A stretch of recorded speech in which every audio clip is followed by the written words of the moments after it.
gang. Bring them up. Here we go. History in the making. Green, green, green. As we hit December, it means we're closing in on the new year, and that means new challenges for certain teams. Who faces the biggest challenges in 2026? Hi, this is Brett McMillan. You're listening to the Pit Reporters. With me this week, Louis Frank and Jerry Jordan. Welcome to the Pit Reporters on the Performance Racing Network. And now, here's your host, Brett McMillan. Hey, welcome. Glad to have you with us. Also glad to have Louis and Jerry here as well. And obviously, as we are in the first week of December, the biggest story that has been going on is the one we didn't think was going to happen. We thought there would be a resolution between NASCAR and 2311 and Front Row, and instead they are in court this week. As we all speak at this point in time, they're still in court. No resolution yet. But Louis, one thing I want to do real quick, and I don't want to get into details because this is an ever-evolving story, and you know where it stands at this moment. By the time you may be listening to the show, it may have changed. So, but one thing I do want to distinguish, Louis, is a lot of us are used to what we have seen on TV in Perry Mason or Law and Order or whatever, where somebody sits at the back of the room in a criminal trial and goes, "All right, I did it. I hated him." That's not going to happen. This is a civil trial. So, what are the differences between a civil trial and a criminal trial? Okay, and I'll put it in plain language because I have to. No, your listeners are very sophisticated, but when you watch TV, you see a criminal trial. The burden of proof on the DA in that case. Here we have a plaintiff and a defendant. It's a civil defendant, not a criminal. The burden of proof is beyond a reasonable doubt. Now that means you have there can be no doubt whatsoever. And usually criminal cases will have 12 jurors. This case has 6 and 3 alternates. In a criminal case, you need a preponderance of the evidence. Okay, in simple language, you prove by 51% your case, and that's all you need. But there's 6 jurors, so I mean they have to. Each one has to be convinced. In a criminal trial, it has to be unanimous, and I'm not really aware of what the rules are in the Western District of North Carolina. So I don't know if you need a majority ruling or if 4-2 would take the victory in this, but that's the simplest way I can put it. That's the difference. And I think, Jerry, as I talked about at the top, I think the biggest surprise in all of this to most of us is that this ever got to trial, because I think most of us expected that at some point this would have been settled ahead of time. I predicted this would have been settled a long time ago, definitely before they hit trial on Monday and did jury selection and put 9 people in the box, so to speak. Six regulars, 6 jurors, and 3 alternates. But over the weekend, I talked with some people, and they were like, "We're dug in. We're going all the way to the Supreme Court if we have to," and that's on both sides. So that said, this won't be over unless a settlement is reached. We will be dealing with this case for at least 2 to 3 more years. Well, one thing, Judge Bell says, I don't want this case to continue. He's being very precise on rules of evidence. So we'll see. But Louis, everybody has a right to an appeal. They do, but appeals can be denied if the judge doesn't make an error. We'll see. I mean, I will say this: of all the cases that go to the appeals court on in our appeals district, I don't know about yours, but only 30% are taken up on appeal. And if they lose the appeal and they go to the Supreme Court, that's like 1% of those 30%. So if you lose and you appeal, your odds are not in your favor to get an appeal heard, and even less in your favor to get an appeal, ruled to overturn the original verdict. All right. And so not to put everybody entirely to sleep, the Supreme Court doesn't have to take an appeal. Exactly. They can turn it down. So this story may drag out. I hope it doesn't. I hope the fans get to see a lot of good racing. Well, and that becomes the question is, and I know this has been a discussion on Sirius XM Radio, and is this something, that the fans really care a lot about at this point, or is it something they're going, just get us back to racing? And Jerry, as you talk to the folks who are involved in this, and obviously it's very important to them. And for those of us that cover the sport, it's very important to us because none of us really know either way who wins, who loses. It doesn't really matter. It could reshape this sport one way or the other. I think one way or the other, it will reshape this sport. I don't think we go back to a status quo of what we had in 2025. I said this on another podcast. At the end of the day, if 2311 wins, it could completely shake up NASCAR. They could have to sell tracks. They may have to sell, parts of things that we don't even know that they have operational wise. They may have to give up the charters. They may have to, make them permanent. That's the thing we don't know. If NASCAR wins, we're pretty much 100% guaranteed that 2311 does not have a charter. They don't have a charter right now. And if NASCAR wins, they're not going to give them a charter. One of the reasons I think that they got to this point, there was a big argument over who's going to pay legal fees, which are, $100 million plus right now. So I think that was one of the sticking points on actually reaching a settlement. When you go to court, Lewis is an attorney or former attorney. No, you can't. You can check out, but you can't leave. It's like Hotel California. I know, but you ain't practicing, brother. I've tried to hire you. Well, I'm only licensed in New York State and the federal courts in New York State. Yeah, you can get a waiver for that, and I know, and you and I both know. Yes, but I can. If you want to hire me, I can represent you. So you got $1,500 an hour. I'll be happy to. Hey, you're cheaper than Jeffrey Kessler. Oh, dang. So let me say this, because Brett, you asked about whether or not other people are interested. Have you been on social media? I mean, I know that social media is the vocal group, but this is one of those things where there are people on both sides, whether you like NASCAR or whether you hate NASCAR, whether you like Denny Hamlin in 2311, whether you love Michael Jordan, whether you love the NBA, whatever it is, there's people chiming in on it. And on Tuesday, when they went to court, there were more cameras there than there were on Monday. So the world is starting to pick up on this. And this is going to be, before it's over, a circus. Lewis, I know that one of the things you and I talked about before the show was the fact that, as Jerry pointed out, and we talked about, it seems more clear if NASCAR wins what it looks like. But to Jerry's point, if NASCAR loses this thing, I don't think any of us have a real grasp on what that's going to look like. Yeah, as Jerry stole my thunder, as he often does, they can force a dissolution of the NASCAR, which is a private company, and then you have not Speedway Motorsports, ISC could be broken up. You can look at the boards. Maybe there's some interlocking boards that have to be broken up. I mean, it changes. It could change everything. And the other thing is, there are some threats from NASCAR. They say they've got buyers lined up for the 23XI charter. So if 23, their existence, and the one thing that's come out so far is that there's a lot of debt on 23XI at the moment.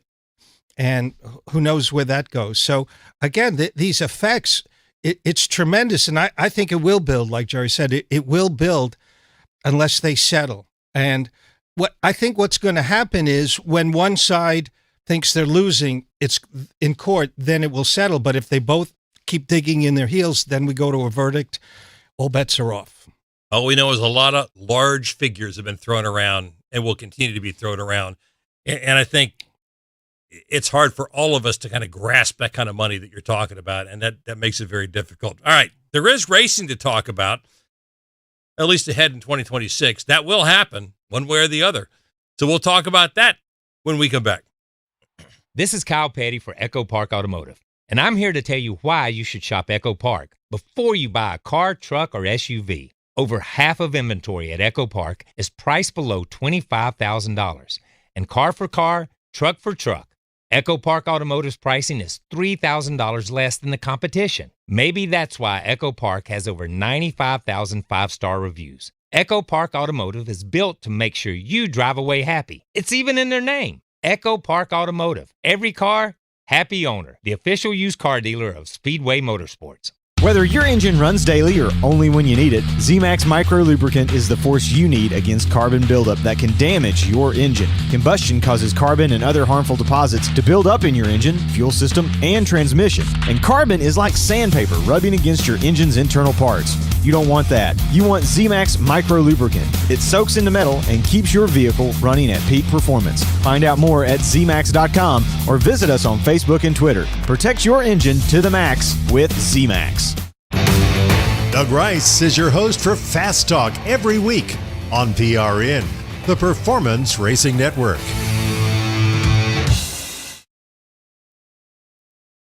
Hi, this is Doug Rice at PRN. Join me every Monday night for another great episode of Fast Talk. I watched the race on TV, and they wanted to give him the mantle of greatest of all time, and he's won 4 races in a row. And so I can't do that yet. But I do think what we're watching is a guy who's changing the sport. He's changing the way the other drivers approach road racing. He's making them study. He's making them up their game. That's Fast Talk right here on the Performance Racing Network.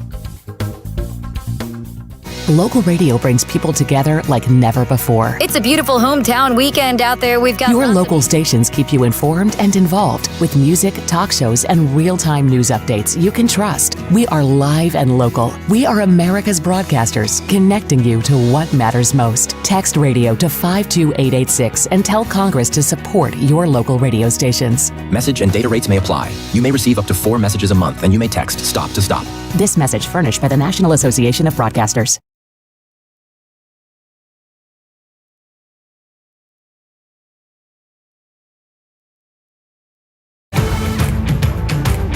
Let's get back to more Pit Reporters on the Performance Racing Network.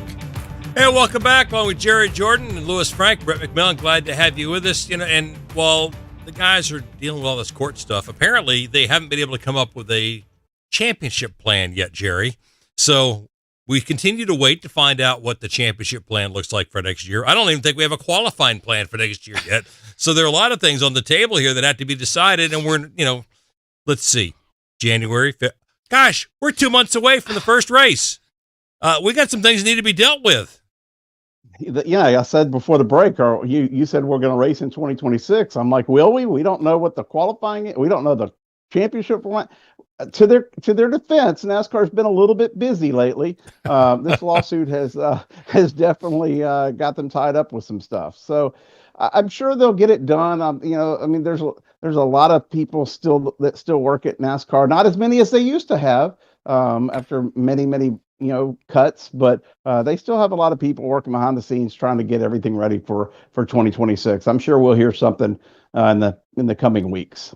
Well, sooner or later, we got to get this done. I think people would like to know. I mean, Lewis, as you look at the big topic that has been for the last half of the season and now into the off season has been, what is the championship format going to look like next year? What if you were king for a day, or if you were the lawyer in charge? What would you make? Don't make a face, Jerry. What would your plan be? Well, I like the plan where maybe you have a 3-race playoff at the very least.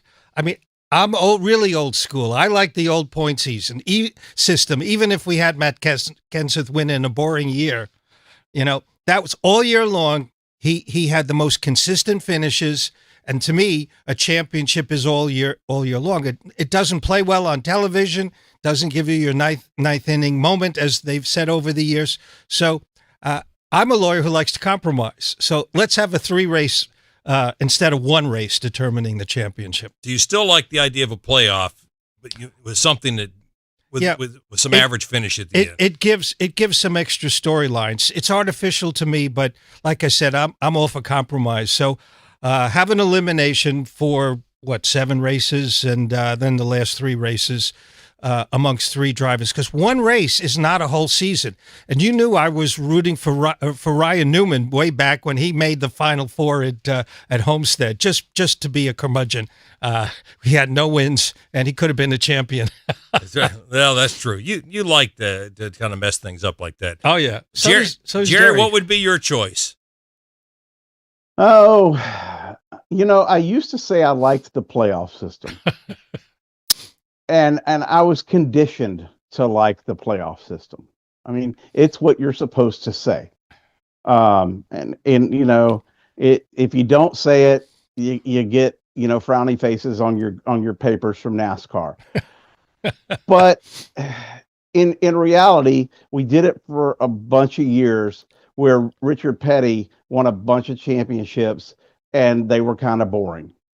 We also did it where Richard Petty could race at one race and then everybody else could race at another race, and they could do it like 3 times, 4 times a week. I mean, I don't remember all the formats of the championship going back to 1948, but at the end of the day, the idea that going into turn 1 at Phoenix on lap 1, that Denny Hamlin and Kyle Larson and William Byron, everybody, those 3 could have been taken out, and somebody else could have won the championship. When you can lose your championship on lap 1 or a lap 301, I have a problem with that. Denny Hamlin, honest to God, should be the champion, and a caution cost him. There is no doubt in my mind. I know people say, well, he could have taken tires or whatever. You shouldn't have taken 4. The truth is the caution cost Denny Hamlin the championship.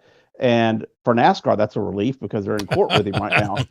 But in reality, I think the fair thing to do would be, if I had to compromise, I would go somewhere along Lewis's. I might go more than 3 races. I might go 4. But why not? I mean, just go back to 36 races, and you know what? If we decide the championship and it's anticlimactic, and we're in October, we still got down there, and people will still celebrate, and fans, for the most part, fans will be happy. By the way, talking about NASCAR reaction, I remember I was at the Waldorf when they announced the chase for the Nextel Cup. It's not the playoffs. Everybody. They wanted the playoffs. They wanted to play, but we couldn't say that for a couple of years, and then all of a sudden it became the playoffs. Between 2016 and 2017, just so you know, because I branded and was working on a trademark for this, and it got changed. So just I'm a little bitter about that too, Lewis. Yeah. See, now I disagree with you guys, and I made a note on this show. I still think this sport needs some kind of playoff. I am not an advocate for the 1 to 36 because I think it behooves everybody, teams, sponsors, networks, radio and television, shows like this. I think they all benefit from the fact that you've got something to get excited about through the summer months and into the last 10 races this season. And I made the point before, and I'll tell you this, Jared. I love Ross Chastain. Love the guy to death. Ross Chastain would not be the star he is today if it weren't for the playoffs. Because he doesn't make the move at Martinsville he made if it weren't for the playoffs. And so moments like that are created during the playoffs to stay alive in the playoffs. And if I'm a sponsor of the guy that's 10th place in points, and we're doing a 1 to 36 race season, the guy's 10th in points in September or in August, nobody's paying attention to my guy because he has almost no chance to win the championship. But I think with the playoffs, at least, he's still got a shot. And I don't think, Jerry, I'll get your feeling about this, I don't think the Daytona race that sold out in September this year, I don't think that race gets nearly the hype that it gets now if it's not the cutoff race for the playoffs.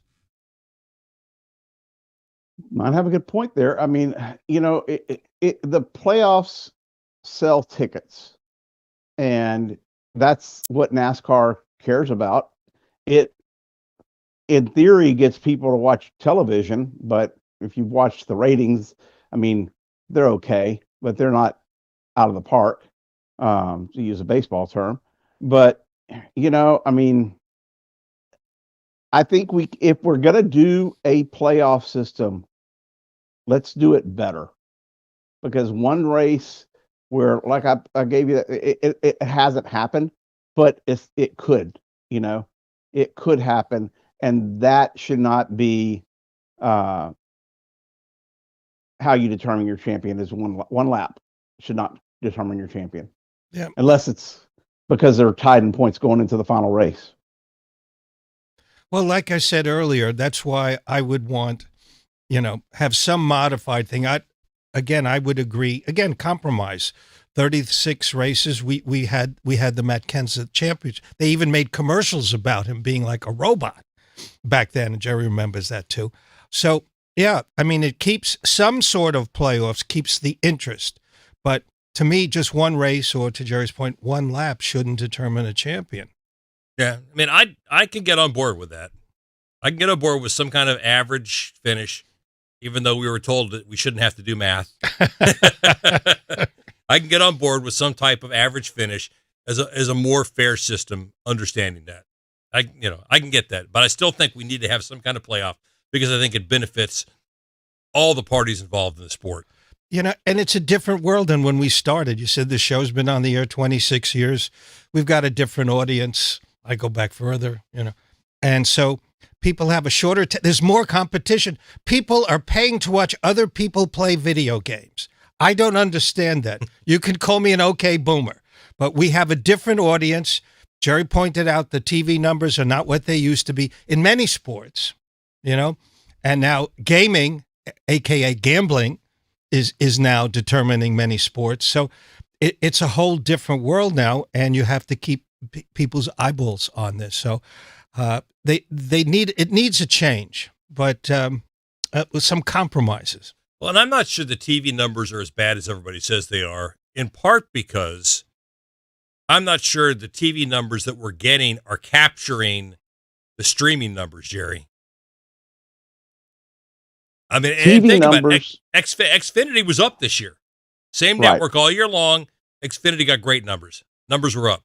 But I'm not sure we're capturing all the numbers from the streaming and the other ways you're watching. I would agree with you on that. However, NASCAR is very quick to, when they have a good streaming week, they're very quick to send us a chart that says, hey, on streaming, we had this. It was up, X over Y from, last year. But when I would think that it wouldn't be good, those numbers just don't fall into my inbox, so I'd have to go back and look, or maybe I need to ask more often for the streaming numbers. Gone are the days of Joyce Julius when you could get, impressions and value of dollar and things of that nature for what your ROI on your ad spend, et cetera, for putting a car on the track. Joyce Julius, for the people out there who don't remember and not in the business, they sent you every week. They had, I don't know, I guess they had humans watching TV. Yep. And the number of impressions, you put a sticker on a car, they're going to tell you how many times and for how long. Golly, I must have been college students or high school students with stopwatches. Yep. And I would get forget email. I would get a mail on Wednesday or Thursday with the numbers of impressions. So they really, they crunched the numbers back then. So thank you for bringing up Joyce Julius and Associates. Yeah, they would tell you exactly how long that logo was readable on their TV set. It was awesome. And then they would take that and be able to monetize that. Yep. So, it was amazing. Thank you for making me not feel like I'm the oldest person in the room, Jerry, even if I am. No worries, but surely AI can do that for us now. Come on. Yes, obviously. I'm sure it can. Obviously, but they did it the hard way back then. Yeah, absolutely. All right, when we come back, as we head towards 2026, I want to find out who these guys think has got something to prove. Stay with us. Listen up, fellow timeshare owners. If you're a timeshare owner and you want out at all costs, you're done, frustrated, tired of wasting money, you don't use the darn thing. Get out now. Hire the best Bulldog timeshare cancellation team in the business. Their in-house legal team, headed by a timeshare cancellation lawyer, can help you fight the biggest and baddest companies out there that sell timeshare. At some point, you were using your timeshare, but now you're not, and you're tired of wasting money. Before you go to the poorhouse, Call right now and learn how you can stop the maintenance fees and put more money back in your pocket. Their services cost you a lot less than you think, and you'll save a lot of money over time. Call the Timeshare Exit Hotline now. It's a free consultation. 800-890-5957. 800-890-5957. 800-890-5957. That's 800-890-5957. Catch Kyle Petty's Back Then Again Country Countdown with Charlie and Debbie here on PRN, the Performance Racing Network. Hey, it's Charlie and Debbie, along with NASCAR legend Kyle Petty, inviting you to join us for Kyle Petty's Back Then Again Country Countdown. Each week, we'll put it in reverse and take a trip down memory lane, looking back at that week's top 20 country songs from years past. We'll dive into what made those songs and artists move the needle, what pop culture trends made those years unique. And you'll get to hear me tell stories only I can tell. So don't miss Kyle Petty's Back Then Again Country Countdown right here each week.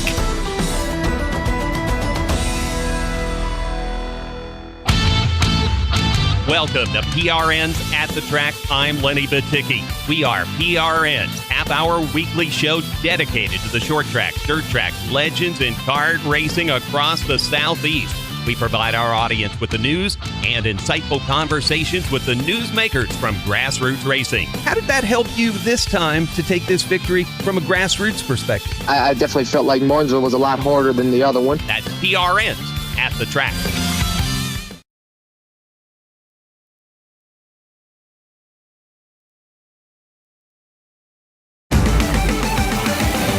Brett McMillan returns with more of the Pit Reporters here on the Performance Racing Network. Hey, welcome back. Along with Lewis Frank, Jerry Jordan, Brett McMillan. Glad to have you with us. All right, as we look forward to 2026, I know there were some teams that had some very disappointed years in 2025. Who's at the top of your list that really has something to prove to get turned around in 2026? Penske. They had what, 3 years in a row of champions. And Ryan Blaney probably had the worst luck of anyone who could win on any weekend. You know, early in the year, I think Penske and Ford. I mean, no Fords again in the final championship. That's amazing to me. It was a GM versus Toyota, Chevy. And yet they still won the race at Phoenix. Well, yeah. Hey, I was at Miami when Greg Biffle, I think it was, won two races at Miami. I mean, yeah, it's a win. But it's a little bit like kissing your sister. It's terrific, but it's just very pleasant. And you take the wins and you take the trophies, but they're in it for the championship, as we know. And I think they had planned to extend it to 4 in a row. So it was kind of funny, Jerry, that Blaney won the race and said, "I finally win at Phoenix, and it doesn't give me the championship," because the year he won the championship, Ross Chastain won the race. But who's on your list for the people that have something to prove in 2026? Denny Hamlin.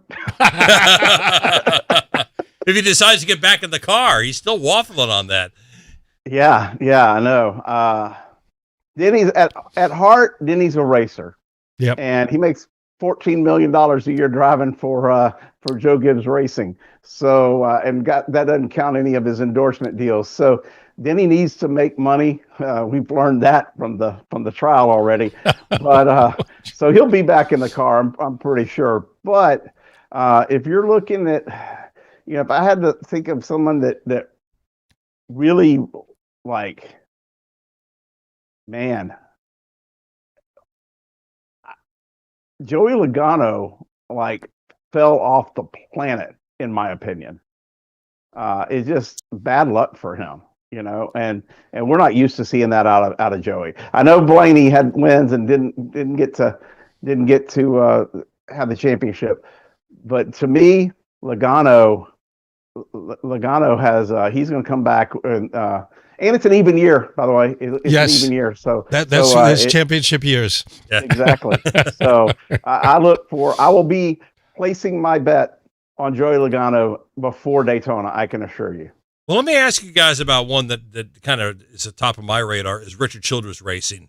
They've done so well in the Xfinity Series, won the championship of the Xfinity Series, and yet their Cup program has continued to struggle. You got Kyle Busch is going to have brand new crew chief this year, but they just seem like they're so far behind. Yeah, Reddick, was a bright spot some years ago, and you thought they had turned the corner. I don't know about the relation that Kyle Busch has with his crew chief or the team, but I mean, he's got to be their leading driver, even if Austin is Richard's grandson. So I don't know what's going on there, but they're not the powerhouse they used to be. To turn the corner, you're taking on Hendrick, you're taking on some other big Chevy teams. And like you said, it's a mystery how they get back. But that's a problem. That's part of the problem in today's NASCAR. It seems like the big teams stay the big teams. And once you fall off that top tier, you don't get back up. What do you think about RCR as you look at them? And, you're going to have the new Chevy body this year too, Jerry. New Chevy body, and let me tell you, there's going to be a lot of momentum from Redneck Nation out there. Okay. Oh yes. So you're telling me NASCAR might let them slide a few things to inspection? Let me tell you, if I were Richard Childress, I know he's ticked off about some of the stuff that Steve Phelps said about him and what was said in the emails. I would embrace it. I would show up with redneck across everything I've got in the entire garage. I would make NASCAR own it. Okay, there's a marketing ploy that not only would help Richard, it would help the sponsors, and it would help the fans. And I'm glad you brought RC up, because I am pulling for them to do very well next year, and I think they have all the motivation they need. But if they don't have a marketing guy, they can call me. I'll hook them. I've already got some ideas. If I can hook up gold coins and rednecks right now, we're good. Just call me. We'll set this up. Well, for Talladega at the very least. Well, let me ask you about Legacy Motor Club. They had their moments this year and seemed to be building some success as the year went on, especially John Hunter Nemechek really seemed to show some improvement this year. Can they continue that climb this year? I mean, Jimmy Johnson, they really retooled the whole behind the scenes more than anything else during the last off season. Can they continue that forward momentum?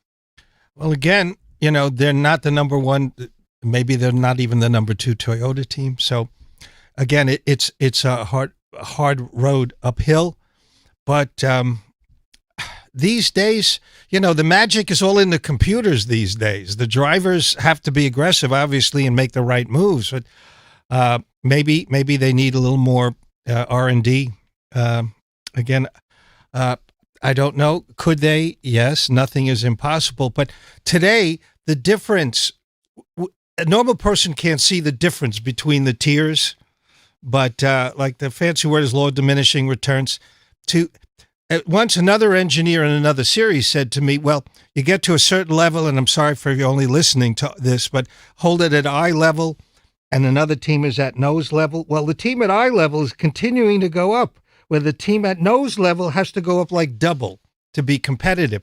And that is the issue, again, with the teams now. That's what's happened in the sport. Years ago, you had teams that come like Jerry mentioned before, Petty. One time you couldn't beat Petty, but eventually some small team got it right. So can Legacy do it? It's big to make that move. They've got to get better than Gibbs in between years, or year over year, if you want to talk finance. They've got to get better year over year than Gibbs to compete at Gibbs level. Can they continue that forward momentum, Jerry? I'm going to tell you what I know about Legacy. Jimmy Johnson's in this for the long haul, I believe. I've talked to Jimmy. I have talked to the drivers. I've talked to some of the crew, not traveling crew, some people in the shop. The momentum will continue because morale has turned around 1,000%. They made some in-house changes, and I don't know what all they were. They weren't all told to me, but they made some massive changes. And about the time they started making those changes and moving personnel and changing this and that, and started listening to different philosophies, their performance increased. Now, that's the first step. Okay. So we ran out of time. And I guarantee you, we're going to see them come out and we're going to see them at the next level in 2026. So how long does it take them to get to where they need to be up at they're going to get there. Now, I truly feel they're going to be where they need to be, just based on what I heard from the drivers and what I've heard from Jimmy and others that I've talked to over there, because they made the right decisions, according to the people that in the shop and everything that I've spoken with. Is there no greater burden than high expectations? We'll discuss that when we come back. This is Kyle Petty for Echo Park Automotive. As you might imagine, I know a thing or two about cars, and I'm here to tell you about a whole new way to buy a car, truck, or SUV. Did you know that Echo Park Automotive has over 95,000 five-star reviews? On top of that, every car that Echo Park Automotive sells goes through a 190-point inspection to make sure that it looks and drives like new, so you leave happy. It's even in their name, Echo Park Automotive. Every car, happy owner. The official used car dealer of Speedway Motorsports.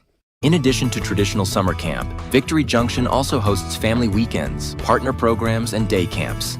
And the Victory Junction Outreach Program takes camp fun beyond our gates to children at hospitals and partner sites throughout North Carolina, South Carolina, and Virginia. Victory Junction makes the impossible accessible.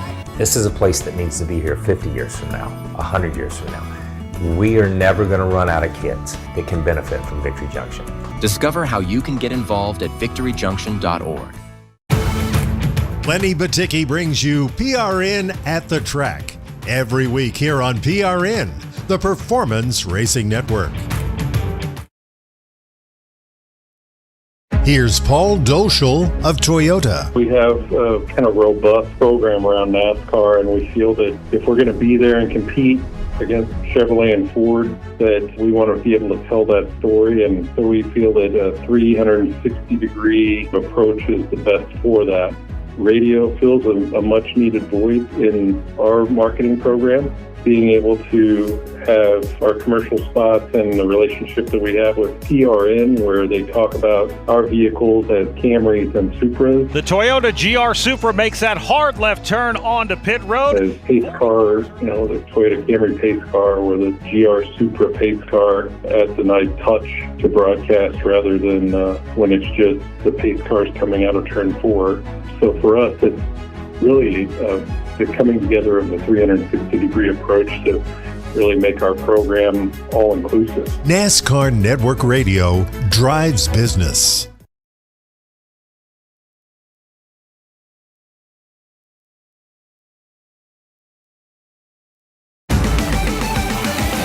We're back with more of the Pit Reporters on the Performance Racing Network. And welcome back. Jerry Jordan's here. Louis Frank's here. I'm Brett McMillan. We're glad to have you with us on the Pit Reporters. All right, I said going into the break, Jerry, there's no greater burden than high expectations, and I think that goes for Connor Zilisch. After the year he had in the Xfinity Series, when he has 17 straight top 5 finishes, going to the Cup Series now, and I think it's going to come with high expectations. So I think we should temper those because he's going to be a rookie, and he's still a teenager. Yeah, let's temper those expectations, shouldn't we? I think we've seen what he's done, though. He's had some strong performances, even when he did make some Cup starts. But he's made mistakes, and he's gonna make mistakes. And he's a kid, but he's good, And honestly, I think everyone is excited when they roll into Daytona. And usually by about the 4th or 5th race of the season, they kind of know, hey, we need to fix this or we need to fix that. And that goes not just for the car, but for the driver too. And they're going to have to, I think when we get 4 or 5 races in, Connor's going to realize that it's not all easy like it was in Xfinity. Or maybe I'm wrong and he goes in and wins the first 4 or 5 and then, then we're really in a twilight zone. But I think he's going to be working on himself. I think he's going to be looking in the mirror and saying, hey, what happened to me over the off season? Did I forget how to drive? But I would like nothing more than to see him go in there and do and do great. But we've seen it before. Just because you have success in trucks or Xfinity does not, or trucks or the O'Reilly Auto Parts Nopes or whatever they're calling it series this next year. It's fastest counter service at O'Reilly Auto Parts. There you go. Exactly. So that does not equate to Cup Series performance. Well, and I think obviously to Jerry's point, he's had a couple of starts in the Cup Series, but recent history says the difference in cars and the difference in intensity level in the longer races has been a lot for younger guys. For the guys making the move up has been difficult to overcome, Lewis. No question about it. Again, pardon my non-racing analogy, but pick the top colleges in America, and you get the top of their local high schools, and they get to the big campuses, and all of a sudden everybody is the tops in the country. And this is what Connor Zilisch is going to face. But two parts of this. Number one, again, we're in a new age. And I remember when Toyota had their, when they still have something here, they have psychologists. So when you say he's 18 or 19, he's talking to psychologists now to handle some of this. But yes, the days of Tony Stewart, he had 2 wins in his rookie year. Yeah, I don't see multiple wins. Could he win a race? Sure. Look at Shane Van Gisbergen. Now, Chicago is not a good analogy to anything, but given the right thing, I mean, Zilisch, to me, and no one's paying me, but I think if you're a versatile driver, that's part of what makes you a winner and a champion. And the idea is adaptability. So if he can adapt, and if he's not intimidated, and again, in the old days, that was it. You had to be like 35 or 40 to get into what's now a Cup car, and if you were young, they beat up Jeff Gordon like crazy, So, but with the new things, I think Connor is just, a rarity. I could be wrong, but I think he might even win a race, and everybody can make fun of me next year this time, but I wouldn't be surprised if he wins one race, likely a road course. Is he in the right environment, Jerry? Driving for Justin Marks with teammates, Ross Chastain, Shane Van Gisbergen. Is that the right environment for him? Well, I don't know anybody. They had the 2 strongest road course guys in the world, for sure. So there's that. Lewis, Denny Hamlin won at Pocono in his rookie year too, in a FedEx Ground Express car, I believe. Just only because I used to have the hood on the wall behind me. You being paid by FedEx to remember the sponsor? I wish they left the sport. They left the sport, so I don't do business with them anymore. But it's going to be hard for him to get a win. But I do think if anybody can do it, he can, and it probably will come at a road course. In all honesty, I would, if I was going to lay odds, I would put him on Watkins Glen. But I will speak to one thing about the step up in something I'm personally involved. Like, I used to play pool, and I played on tours. I played on a national tour. I played professionally.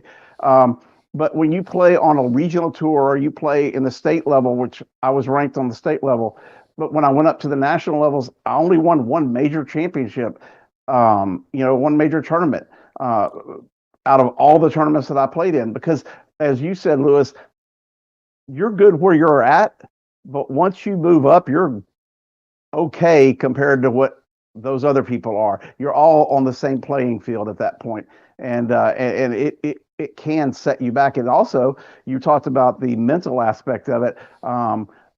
There's a lot of stress in driving these race cars. I do some help with some drivers and trying to help them find rides and things like that, and they need that mental help. And there's a lot of psychologists out there for the sports psychology. Kurt Busch has used one. Tony Stewart's gone to one. That a lot of drivers through the years have talked to people, whether professionally or not, to help them focus and stay focused on the task at hand and not let it overburden them. And I think it's good for Connor to be doing that. Yeah, well, as I said, Toyota, because I saw everybody who went through the Toyota ladder system up here had to go see, as well as a therapist, a dietitian. So I don't know what GM has or Ford, but I wouldn't be surprised if they all have something similar now, especially GM's research center is right here in Concord. So you have to do that, and you have to think like a winner, but you have to accept losses when they come. You don't want to lose, but if a loss comes, you can't beat up yourself too much. Yep, that's true. All right, Jerry, I got to ask. I've heard of Minnesota Fats, so what was your name? Whoa! I didn't have one, but my pool cue's back there on that shelf. That little bitty, it's back. Yeah. You can see it in the back of the in the bookshelf there. Yeah. So. Actually, years ago, I played a game with Minnesota Fats, and he scratched, and then I got he gave me a little card that said I got hustled by Minnesota Fats. That's actually pretty cool. I played in a tournament in Dallas, and he was there, and Eddie Taylor, Knoxville Bear was there. Moscone was there when he was still alive. I am from that late 80s, early 90s pool era when they did not have the internet. So you won't find me out there playing. You won't find a lot of stats, but I did a lot of hustling in bars and pool rooms all across the country, all across the world. I really enjoyed it, but now I have a real life. You should have had a nickname. All right, when we come back. If I had one, I wouldn't tell you, Brett. Yeah, probably a good idea. All right, stay with us. We'll be right back. Listen, were you forced into getting a solar contract and now you just don't want it anymore? Maybe the solar company misled you. Or is your solar contract buried with hidden fees? Are you not saving the amount of money you thought you would on your energy costs? Don't worry. At the Solar Exit Hotline, we can help you cancel your solar contract, even if the panels are already installed. Our experienced legal team will review your contract and help you cancel it, possibly saving you thousands of dollars. You got to call right now for complete details. So listen, if you're not happy with your solar contract for any reason, we are here to help you cancel it. Call the Solar Exit Hotline now for immediate options to help you exit your solar contract. This call is 100% free. 800-471-3491. 800-471-3491. 800-471-3491. That's 800-471-3491. Mark Garrow's your host for Garage Pass, here on PRN, the Performance Racing Network.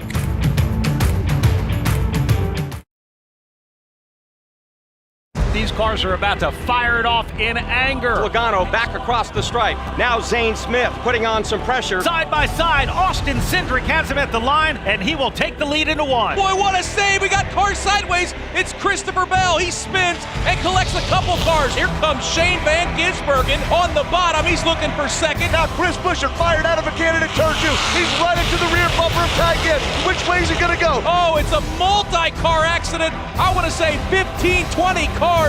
Looks like Austin Cindric is involved. Denny Hamlin. Guys, that took out about 2/3 of the field. We have a fight on pit road between two crew guys. One of them is with Ty Gibbs. One is with Brad Keselowski. Brad Keselowski will see the white flag as he drives under the start-finish line. Chase Elliott has battled at the front all night long. He's won the war. Chase Elliott has just punched his ticket to the playoff. Awesome job, man. Awesome. Thank you guys so much. This is PRN.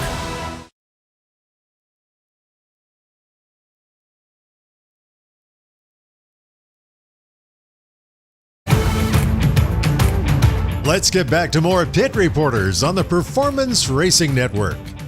And welcome back, along with Lewis Frank and Texas Slim. Brett McMillan, glad to have you with us. Gotcha. Hey, Lewis, looking back on 2025, when you think back on this year, a year or two down the road, what will you remember as the big stories from this year? Well, obviously, not just because it's happening now, but this lawsuit. It's like a crash before in the old days before green, white, checkered. This changes everything. Yeah. Okay. So that has to be, again, how Ford and Penske just did, how there wasn't a Ford, not just Penske, Brad Keselowski, still trying to get that team up to be, they've had wins, but not, again, on a regular basis. Will that team rise to that level? I see that. I remember that. Experiments like Mexico City, where Jerry went, I'll remember that. So, yeah, that's when I look back on this year, I'll think about that. Jerry, how about you? Lewis brings up a good point about Mexico City. I think that is, I think that was key. It was really good. I wish we were going back next year. I think the fact that we're going to a Navy base in 2026 and the announcement that was made for that is really cool and big as well. I'll be there to cover that. The changes that have happened through the years and with the scheduling and how they're trying to shake things up, Bowman Gray and North Wilkesboro, kudos to SMI and to Marcus Smith for what they did with North Wilkesboro. That is not only great for the fans of the sport, but also good racing we've seen there. So, those are big. We've seen those, through the past couple of years, but, personally, Kurt Busch going in the Hall of Fame. There's some things that I'll remember, from this year.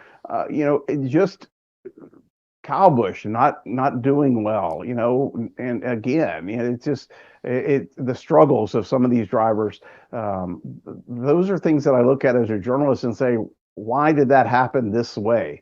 The way that Legacy is kind of trying to turn things around, and what their team, usually when you talk to a team, they tell you all the bad stuff, but sometimes they say, look, we're doing good. We know we sucked, but we know we're going to do better, and we have faith in that. And I think that, to me, tells more about what the overarching theme of the year. I think going forward, a lot of these guys that I mentioned will be better in 2026, and with new schedules and new cars and body styles and whatever else comes along, that'll be something that I think of when I get to 2026 about 2025.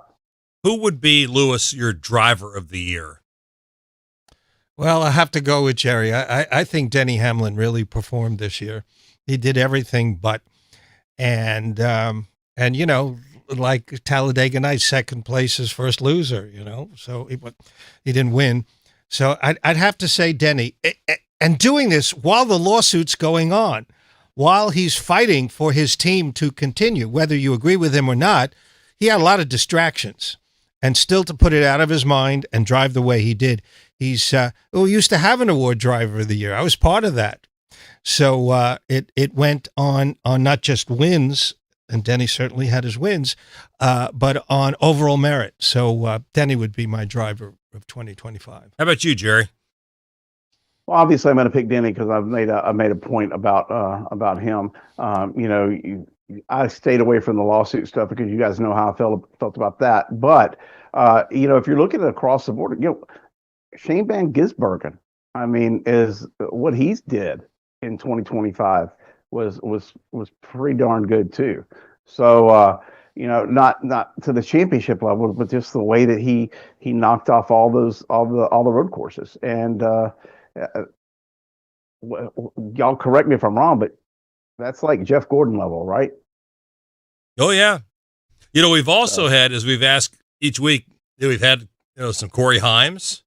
Right. Oh, yeah. We've had some Shane or some Connor Ziliches too thrown in there too. You think about what those guys did in their respective series. Yeah. Corey in his series, that was phenomenal. So he's another future superstar in this sport. Yeah. So we'll see how it all plays out. Like you said though, we talked about moving up. It changes each step of the way. Gets a little more difficult. That's the way it's supposed to be.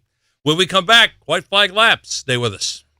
Hey, this is Michael Walter for Echo Park Automotive, and I'm here to tell you why you should shop Echo Park before you buy a car, truck, or SUV. Over half of the inventory at Echo Park is priced below $25,000. And car for car, truck for truck, Echo Park Automotive's pricing is $3,000 less than the competition. Maybe that's why Echo Park has over 100,000 five-star reviews. Echo Park Automotive is built to make sure everyone drives away happy. It's even in their name. Echo Park Automotive. Every car, happy owner. The official used car dealer of Speedway Motorsports. When it comes to maintaining your engine to run at peak performance, trust Z-Max Micro Lubricant. Z-Max soaks into metal, so it's easy to add to your oil or gas to disperse carbon buildup in your engine, fuel system, and transmission. Protect your vehicle's engine to the max with Z-Max. Check us out at zmax.com or visit us on Facebook and Twitter to find out more about our full line of products. Remember the name Z-Max for your car, big rig, small engines, firearms, and more. That's Z-Max Micro Lubricant. Doug Rice is your host for Fast Talk every week on PRN, the Performance Racing Network.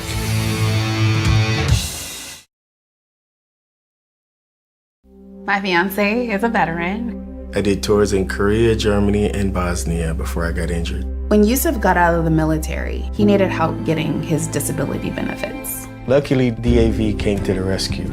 They fought for me the same way that I fought for my country. Every year, DAV provides life-changing support to more than 1 million veterans. My victory is never giving up and finding more ways to serve. He's pretty amazing. Support more victories for veterans. Go to DAV.org. Hi, this is Doug Rice at PRN. Join me for another great episode of Fast Talk. We have NASCAR Hall of Famer Kurt Busch.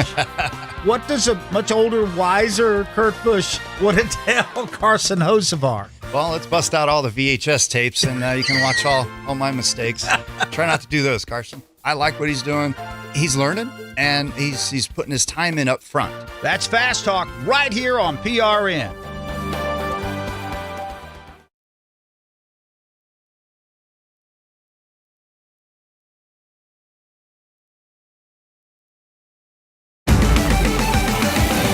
Brett McMillan returns with more of the Pit Reporters here on the Performance Racing Network.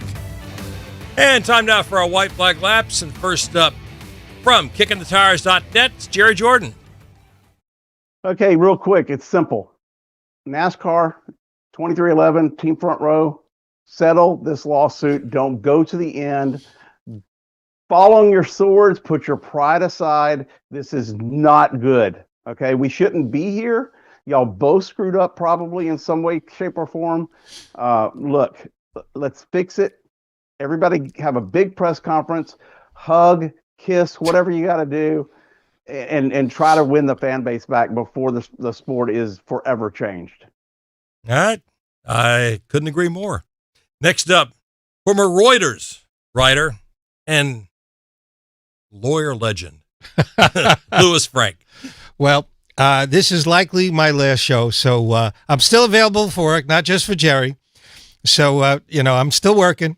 But I want to thank, first of all, Doug Rice, who, when I came down here more than a decade ago, he took pity on me and hired me to come here, and I've had a great time with Brett. And Alicia Lingerfeld, who was the producer way back, and she kept calling me. I don't know why, but I was here. And obviously you, Brett, and David, and Harold. I'm just so grateful to get an opportunity to express how I felt about the sport that all the listeners love. And thank you to the listeners and watchers who are streaming for letting me part of this. It's been a wonderful chapter in my life. So it's past Thanksgiving, but I'm very thankful for all of that. And thank you very much. Well, and I will just explain, it's not because we don't want you back anymore. It's because at the end of the month, the show is going away, unfortunately, after 26 years. So we would love to have you back if we were continuing. So we'll just preface it with that. I didn't even know that.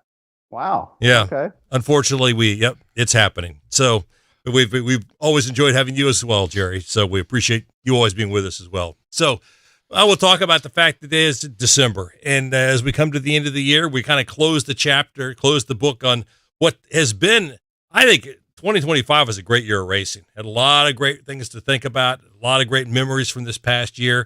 And we start to look ahead to 2026. And I think all of us would like to get this lawsuit behind us, put it all behind us, and start to look forward to next year. And I think regardless of what happens in this courtroom, we're going to have racing in 2026. What it looks like, I think it's going to look a lot the same, we think. But we'll have to wait and see. There could be appeals and whatever else happens. But hey, we're 2 months away from Bowman Gray. Just keep that in mind. Cars on the track, racing again, and right after that, 2 weeks later is Daytona. So it'll be here before you know it. Lewis, Jerry, thanks a lot for being with us. We'll talk to you next week. Stay with us. Join us again next week for the Pit Reporters on PRN, the Performance Racing Network.